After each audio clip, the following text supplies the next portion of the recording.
Hey, Shalom. First, I'd like to give all praises to Yahweh Ba'Shem Yahweh Shai, Yahweh who the world inwardly calls God, Yahweh Shai who the world inwardly calls Jesus.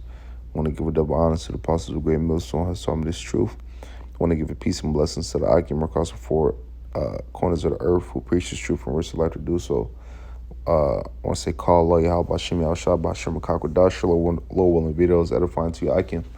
Basically, I'm getting into prophecy on the things to come. A lot of people, might have questions on the things to come, and don't understand the difference between prophets and, religion, such as Christianity and things of that nature. Well, we're not preaching a prosperity doctrine. We're not preaching, we're not giving you enough just to come back. We're not dangling the carrot in front of your face. Okay, we're telling you what's going to happen. We're telling you things that you haven't heard maybe in your church or maybe from, whatever religion you're a part of. Okay, what you got to understand is this, is that, for so long, people have been given, motivational speeches, which I call that, in a Christian church, it's just a motivational speech on to get you back, every Sunday and Sunday, even though they, if they bring out certain things and tell you certain things, people just fed up because people want the answers now. A whole lot of shit is going haywire. Shit is about to go haywire. Okay, and you ain't gonna be able to profit off of you're not gonna be able to profit off of off of a motivational speech or off of, one scripture, that lasts a whole, preach, a whole teaching or a whole sitting, when people got questions. People got more questions, man. Okay, so, hopefully some, what I'm about to read answers some of the questions that people might have on what's to come. Okay, and this is Second Ezra 15, which is out of the Apocrypha. The Apocrypha is the books that got taken out of the Bible. Okay, ultimately because how powerful it was and what it revealed. Okay, and the whole, because it tells you it goes into a lot. It tells you how the 10 tribes got over here to the Americas. It tells you, about Alexander the Greek. It tells you about all kind of things that Esau probably didn't want you to know about. So the Bible Destruction Group took it out, but it's in there, so we're gonna use it. It's originally in there, so we're gonna use it. It's Second Ezra 15:1. It says, "Behold, speak thou unto the ears of my people the words of prophecy, which I will put in thy mouth, said the Lord Yahweh." So two things, right? We're speaking prophecy, and Yahweh, why Yahweh Shai speaks to us. This is the word that had to come out in the end. So therefore, destruction could come and salvation can happen. Okay, not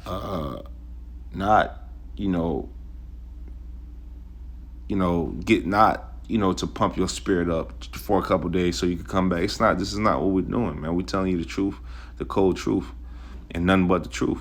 Okay. This is I'm gonna just go down. I'm gonna go through this. For time, for I don't want to make this video too long. But let me go down. It says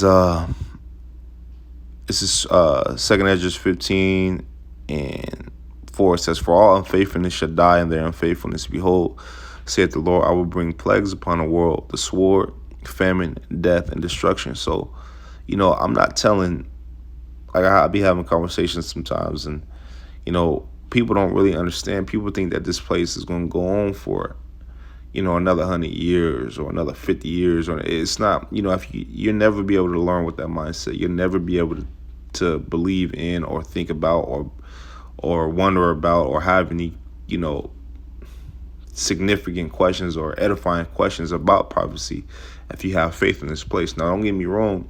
Do what you got to do here to survive as long as it's righteous, but never try to build in a place that's going to be destroyed. That's a bad investment. Okay, this place is going to be destroyed. Don't put your whole heart, mind, body, and soul into something that could just be taken away from you quick. That really ain't shit, to be honest with you. You know what I mean? Second Ezra 15 and 5, it says, "Behold, said the Lord, I will bring plagues upon the world, said the world, the sword, famine, death, and destruction. For wickedness have exceedingly polluted the whole earth, and their hurtful works are fulfilled. Therefore said the Lord, I will hold my tongue no more as touching their wickedness, which they profanely commit, neither will I suffer them in those things in which they wickedly exercise themselves. Behold, the innocent and righteous blood crieth unto me, and the souls of the just complain continually. Now, that's the elect on the 1/3, man.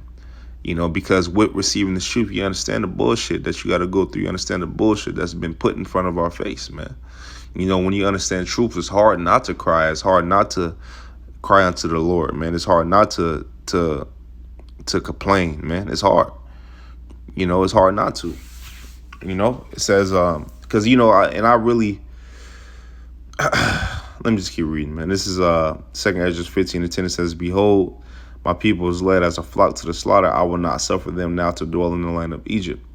Okay, now look, the land of Egypt, to dwell in the land of Egypt, that Egypt is talking about America. That's talking about where we dwell at now. When you go to Deuteronomy 28, verse 68, you can pause the video, and it tells you that, we'll be led into captivity again, but this time with ships. He will lead us into Egypt again, but this time with ships, man. It didn't take ships to get to Egypt back then, when Moses brought us out of captivity.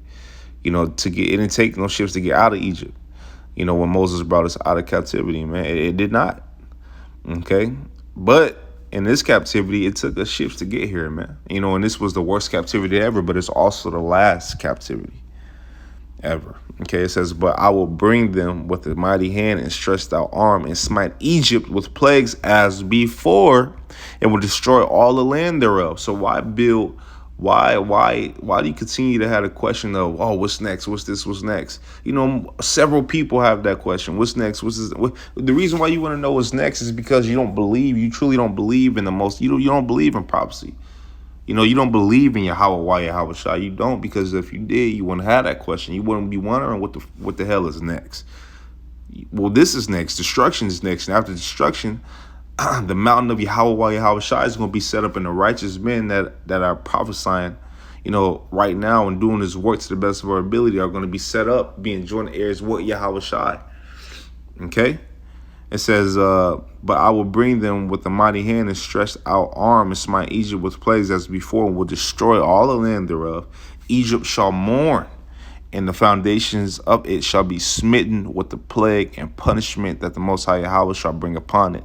They that till the ground shall mourn, for their seed shall fail through the blasting and hell and with a fearful constellation. Okay, so they that till the ground, they that set up, they that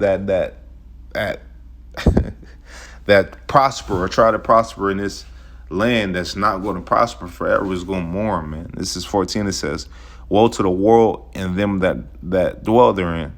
So woe to the world and them that dwell therein. Why woe? Woe means destruction. But let's look. It's 15. It says, for the sword and their destruction draweth nigh, and one people shall stand up and fight against another, and swords in their hands. Okay, so it could be a literal knife or sword, but sword is a piercing instrument. It's guns. It's anything that could pierce you. So the people are going to fight. So destruction coming. People are going to fight. Okay, let's keep reading. 16, it says, for there shall be sedition among men, invading one another. They shall not regard their kings nor princes. In the course of their action shall stand in their power. There should be sedition among men. Okay, well, what does sedition mean? Let's look up the word sedition.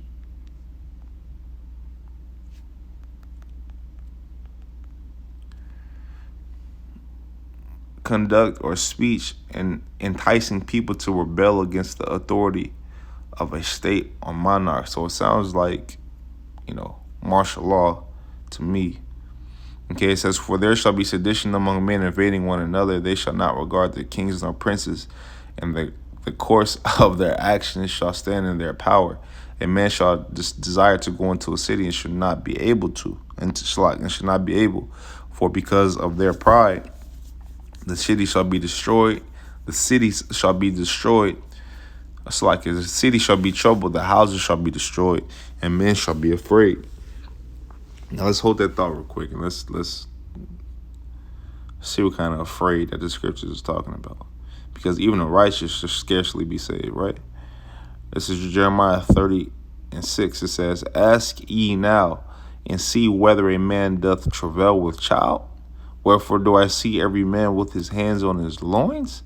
As a woman in travail and faces are turned into paleness, fear, okay, alas, for that day is great, so that none is like it. It is even the time of Jacob's trouble, but he shall be saved out of it. So it is even time to this is so what I'm explaining to you in Second Esdras is talking about Jacob's trouble. Okay, talking about the things that are to come, which Esdras saw in a vision. Okay, and at the end of Jacob's trouble, we always say what's going to happen: nuclear missiles. Okay, what we say is not far fetched to a prudent eye, but the majority of the people are not prudent. The majority of people don't believe. The majority of people want it now, when it's not about having it now. Because even if you get it right now, guess what is going to be destroyed with this world anyway. So the best thing that you can have is this word. The best thing you can do is worship Yahweh Shai. It says, what was that? This is back at 16. It says, "For there shall be sedition among men, invading one another. They shall not regard kings nor princes, and the course of their action shall stand in their power. A man shall desire to go in the city and shall not be able, for because of their pride the city shall be troubled.